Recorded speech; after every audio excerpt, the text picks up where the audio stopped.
Hello and welcome to another video trying to get you the very top grades. Our focus today is on Lady Macbeth because she's relevant to any question on Macbeth and obviously to any question on Lady Macbeth and also to any question on the witches, so superb to revise her. Now I'm going to look at the question as to whether she forces Macbeth to kill Duncan. At the end of this, I should have convinced you that the top grades are in fact quite easy, and we're going to get there in 4 steps. So I'll start by showing you the grade 7 interpretation, which is that she does force Macbeth to kill Duncan. Then I'll give you some context that will back that up. Then we'll look at the alternative interpretation that actually she doesn't force him to kill Duncan at all, and some alternative context to back that up. And by the end of this video, your notes will be good enough to write an essay about Lady Macbeth. Let's get straight in with the conventional view. So we know that Macbeth imagines killing the king, but he says, "This image doth unfix my hair." In other words, it makes his hair stand on end with terror, which conveys his horror at killing Duncan. He tells her, "We shall proceed no further in this business." But she refuses to accept this, bringing up the horror of the recent death of his child, which obviously is their child as well. She suggests she would rather dash its brains out if their child were still alive and kill it rather than go back on a promise. And this appears to force Macbeth to follow through on his original agreement to kill Duncan.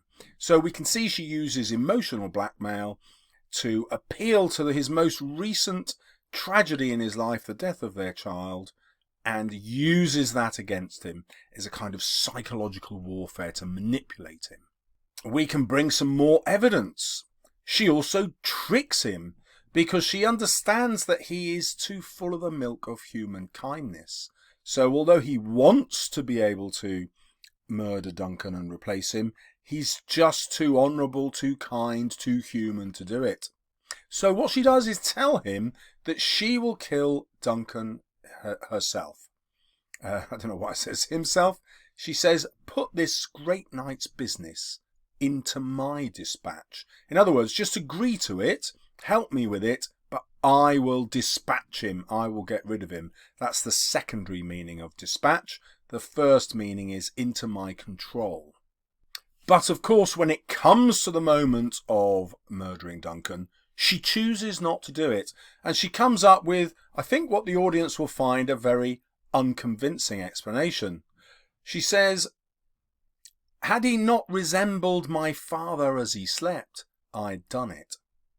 So this, I think, is a lack of plausibility and suggests that she'd really planned to opt out of the killing all along, just get so far along the course of action and then tell Macbeth, "You're the warrior, you do it."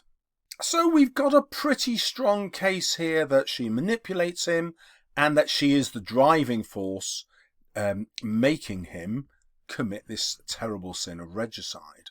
Well, as always, we want some context to back this up if we can, and so we're going to look at the Catholic idea of original sin. This is an idea that was around at the time, even though Catholicism was no longer the main religion of the country. So original sin comes from the idea of Adam and Eve being tempted by the serpent, who represents Satan here. Satan appears in the form of the serpent, tempts Eve to eat the fruit of the tree of knowledge of good and evil. And she does so, and then she in turn tempts Adam. So Eve's temptation of Adam is an example of the moral relationship between the sexes. So in Shakespeare's time, women were viewed as more manipulative, more cunning, more evil, more open to temptation than men. And this all comes back to this original story of Eve taking away Adam's innocence. So Eve was the one who was first tempted by Satan in the form of the serpent. And obviously that image of the serpent won't be lost on you in your knowledge of the play when she tells Macbeth, "Look like the innocent flower, but be the serpent under it." So mankind's expulsion from Eden, so God kicked them out for this, is a joint responsibility because they both went against God's commandments, but Eve's responsibility is considerably worse. God even points this out in the story of Genesis, and he explains that therefore women, for the rest of time, in perpetuity, for the rest of time, will be punished even further, and in two ways. They'll have the pain of menstruation and then the pain of childbirth. So in the Victorian psyche is this clear understanding, in their belief, that women are far more culpable and evil than men. So we can argue that Shakespeare shares the same political view and misogynistic view and patriarchal view. He shares that same view of society as his contemporaries. And so he deliberately makes this connection to Lady Macbeth very explicit, especially when she tells Macbeth to look like the innocent flower, but be the serpent under it, as I told you earlier. So this loss of innocence in Eden is exactly what happened to Adam and Eve, and obviously the serpent is central to this illusion. So he deliberately wants his audience to think about the evil nature of Eve's temptation and see Lady Macbeth as a contemporary Eve. Now, I don't want to annoy you at this point in the video, but if you want to get top grades, it's going to be a really good idea to take notes. And when you go back, you'll see that I've put the keywords in bold. If you just take notes around those keywords, it's going to be much easier for you to revise. Now, it is possible to get a grade 9 just on what I've taught you 6 minutes into the video. Yep, so you can get a grade 9 on that.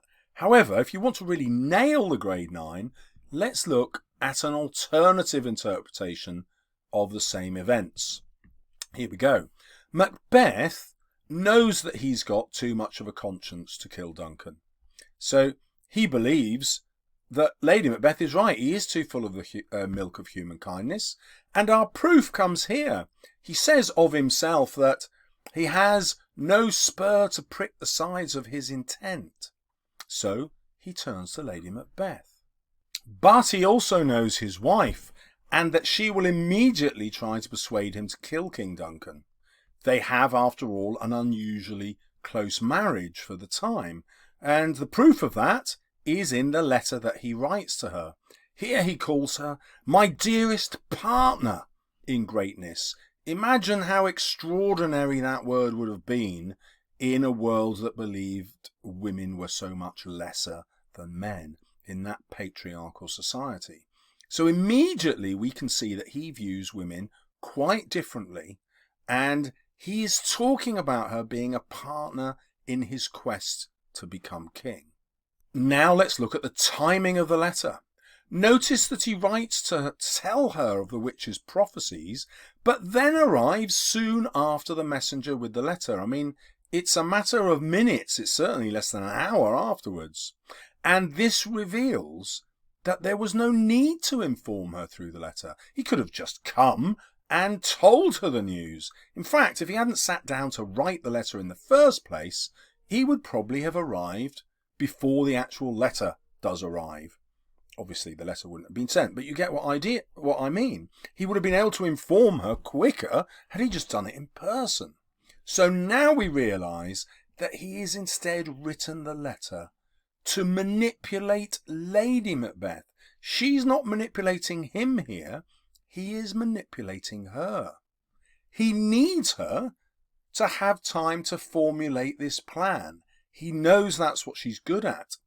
And he knows, as a partner, that she will see Duncan's visit as an opportunity to commit regicide, to murder him and seize the crown.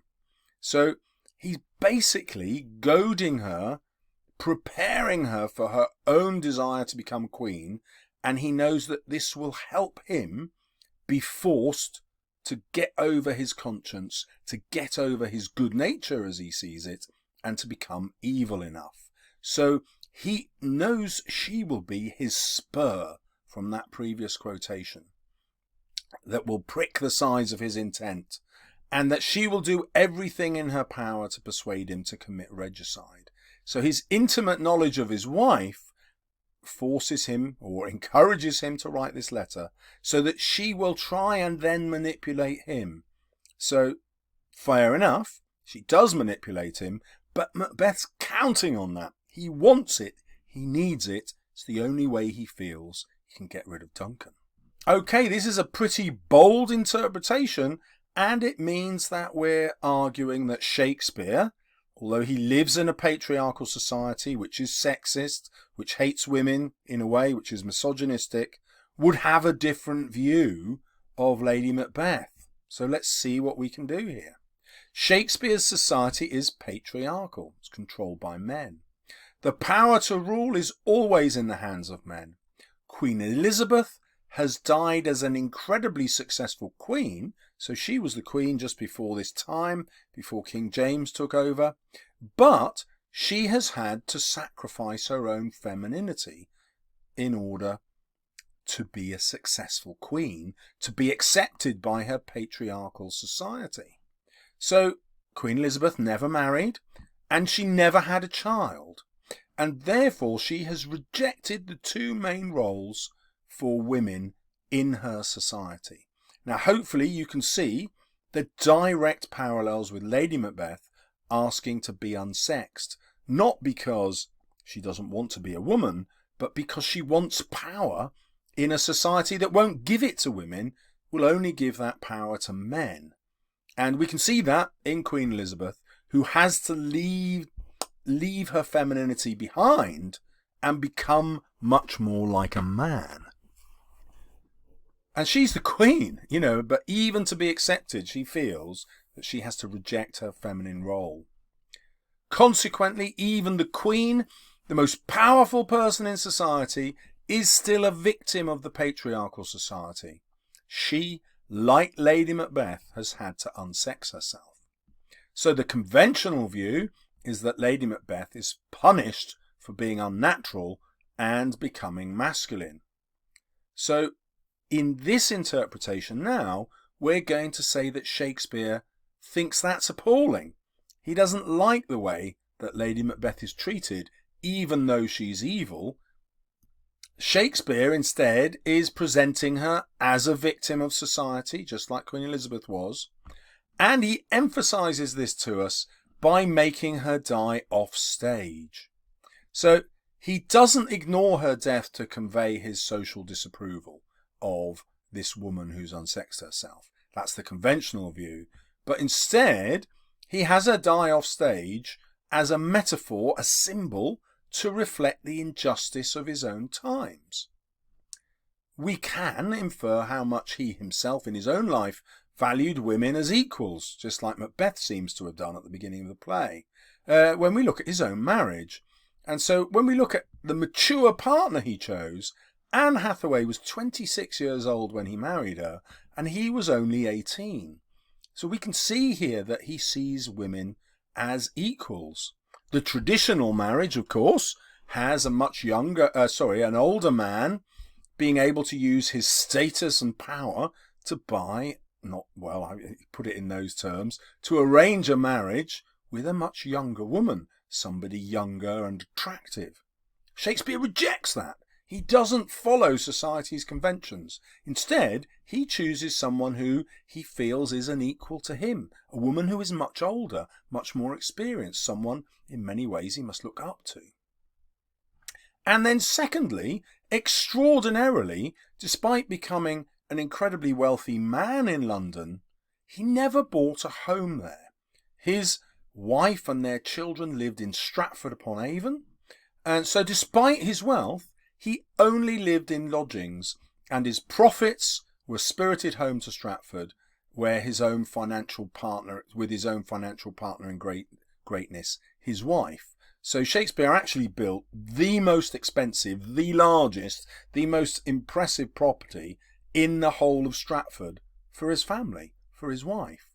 So we can easily use this context to show that he is partly on Lady Macbeth's side. He doesn't, of course, side with her evil, but he's saying partly her evil is explained by a society which excludes her from power. A patriarchal society which offers her only one way to get any kind of power and influence, and that is through her husband. My top tip, go back and make the notes, and as I predicted, you have enough here to write a full grade 9 essay. because the quotations I've given you and the references to her death off stage mean that your answers come from lots of different parts of the text, and so it will fit every single question that comes up on Lady Macbeth. And, as I would say if I were on radio, boom, drop the mic. Good luck. See you soon on my channel.